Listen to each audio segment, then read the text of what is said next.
একদিন এক সবুজ বনে একটি তোতা পাখি থাকত। সে প্রতিদিন গাছের ডালে বসে বলতে, আলহামদুলিল্লাহ, আল্লাহ আমার যত্ন নেন। একদিন এক চালাক শিয়াল বনে খাবার খুঁজতে খুঁজতে ওই তোতাকে দেখল।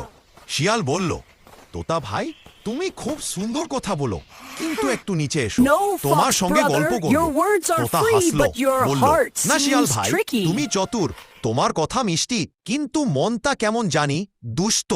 শিয়াল রাগে দাঁত কিরমির করতে লাগলো, কিন্তু তোতা শান্তভাবে বলল, চতুর লোকের কথা মিষ্টি হলে তার মন বুঝে কথা বলা উচিত।